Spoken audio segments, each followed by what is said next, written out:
অবশেষে সত্যি হতে যাচ্ছে গুঞ্জনটাই। চ্যাম্পিয়ন্স ট্রফি খেলতে পাকিস্তানে যাওয়া নিয়ে ভারতের শুরু হয়েছে টালবাহানা। বিসিসিআই এর এক কর্মকর্তা সাফ জানিয়েছেন, চ্যাম্পিয়ন্স ট্রফি খেলতে ভারতে পাকিস্তানে যাওয়ার কোনো সম্ভাবনা নেই।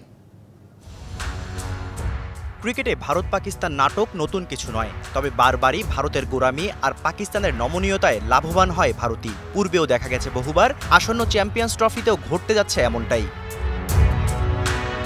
গেল এশিয়া কাপে ভারতের একগুঁয়েমিতে হাইব্রিড মডেলের টুর্নামেন্ট আয়োজন করতে বাধ্য হয়েছিল পাকিস্তান। তবে পাকিস্তানের বিশ্বাস ছিল ভারতে বিশ্বকাপ খেলতে গেলে পাকিস্তানে চ্যাম্পিয়ন্স ট্রফি খেলতে যাবে রোহিতরা। তবে ওসব কাল্পনিকই রয়ে গেল। পাকিস্তানে নয়, হাইব্রিড মডেলেই চ্যাম্পিয়ন্স ট্রফি খেলতে চায় টিম ইন্ডিয়া। ভারত পাকিস্তান ক্রিকেটীয় সম্পর্ক ঠিক করতে বরাবরই মরিয়া পাকিস্তান। কদিন আগে পিসিবি চেয়ারম্যান মহসিন নকভি জানিয়েছিলেন দুদেশের দ্বিপাক্ষিক সিরিজ আয়োজনের কথাও। তবে বিসিসিআই এর পাকিস্তান নীতিতে কোনো পরিবর্তন হয়নি, বরং আসন্ন চ্যাম্পিয়ন্স ট্রফি নিয়ে হার্ড লাইনে বিসিসিআই কর্তারা।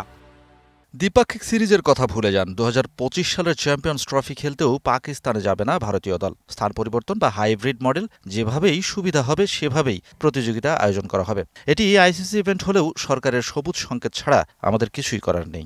1996 বিশ্বকাপের পর এবারই প্রথম পাকিস্তানের মাটিতে আয়োজনের কথা রয়েছে কোনো আইসিসি ইভেন্ট। সম্পূর্ণ প্রতিযোগিতা পাকিস্তানে আয়োজন করতে নিশ্চিতভাবে চাপ দেবে পিসিবিও। তবে ভারতের একচেটিয়া আধিপত্যে সেটি এখন ভেস্তে যাওয়ার পথে। Shahriar Hossain, DBC news desk.